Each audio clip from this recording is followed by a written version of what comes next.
Hello. Well, it's nearly the start of the new tax year in the United Kingdom. Now, this actually starts on April the 6th. So, why would we choose April the 6th as the start of the tax year and not a more convenient date such as, for instance, the 1st of January? Well, as always in the United Kingdom, this is because of historical reasons that stretch back hundreds of years. So, first of all, this isn't widely known, but from the Middle Ages up till 1752, New Year's Day wasn't actually on the 1st of January. Certainly not for legal purposes. It was actually, New Year's Day was on the 25th of March. Now, 25th of March is one of the 4 quarter days. It was called Lady Day, or in some countries the Feast of the Annunciation. So it is 9 months before Christmas. So, if New Year's Day was on the 25th of March, what's that got to do with the start of the tax year on the 6th of April? Well, the second thing to bear in mind is that we haven't always used the calendar we currently use. So we currently use the Gregorian calendar, but until 1752, Britain used the Julian calendar. So what's the difference between the Julian calendar and the Gregorian calendar? So the Julian calendar actually dates back to Roman times. It's named after Julius Caesar, and in it we have a leap year every 4 years where we add an extra day to February. So that sounds familiar enough, but actually it turns out that over a 4-year cycle we're slightly too long compared to the amount of time it takes the Earth to go around the Sun, by about 45 minutes. So we're not going to notice that over very short timescales, but add that up over hundreds or thousands of years, it's going to start to become very significant.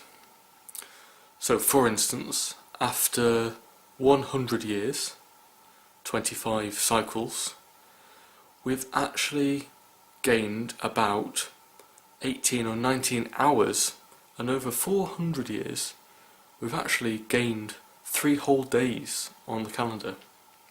So this was starting to become a bit of a problem for the Catholic Church, because they noticed that the calculation of Easter, which is based on the time of the spring equinox in the Northern Hemisphere, was starting to drift away from the calendar dates.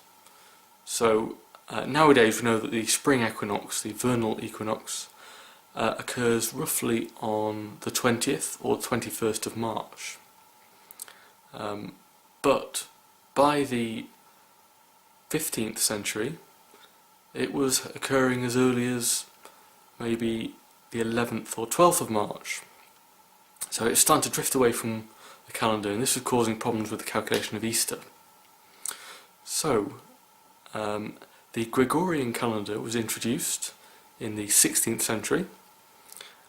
It's named after Pope Gregory the 13th, but not all countries adopted it straight away.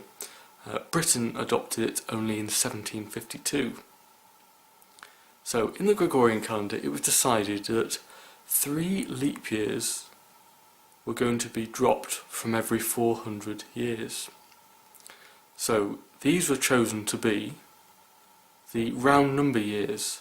So for instance, 1700 is not a leap year, 1800 is not a leap year, and 1900 is not a leap year. The years that are divisible by 400 were kept as leap years. So for instance, 1600 is a leap year, and so was 2000.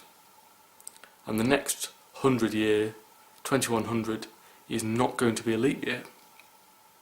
So by doing this you can keep the calendar more in sync, and in fact this method is accurate to 1 day in about 3,000 years. One day sometime in the future the calendar may have to be adjusted, but that's a long time away yet. Right, so we still had the problem though that the calendar had diverged from when the vernal equinox was occurring sort of in about 12th of March. So the proposal was that we'd add a number of days on to correct the calendar in a one-off shift, and then we'd continue to use the new Gregorian calendar. So by the time that Britain switched to using the Gregorian calendar in 1752, the adjustment had grown to 11 days. So Wednesday, the 2nd of September 1752, was followed by Thursday, the 14th of September 1752. So at the same time, New Year's Day was moved to the 1st of January, as it currently remains today.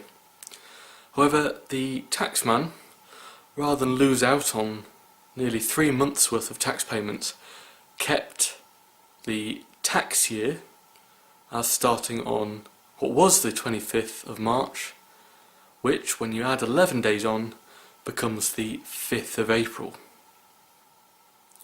So, the 5th of April isn't the 6th of April, so how do we get the extra day? Well, very simply, in 1800, which is the first year that wasn't a leap year in Britain, that is a year divisible by 4, the extra day was added on to the tax year. So the tax year began on the 6th of April.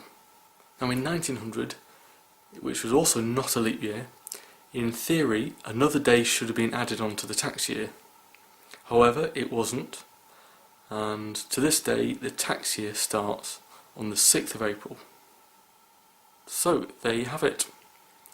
The 6th of April is actually equivalent to the former New Year's Day right up from the Middle Ages up until the mid-18th century, and it's still used as a basis of the tax year all the way into the 21st century. So, thanks for watching.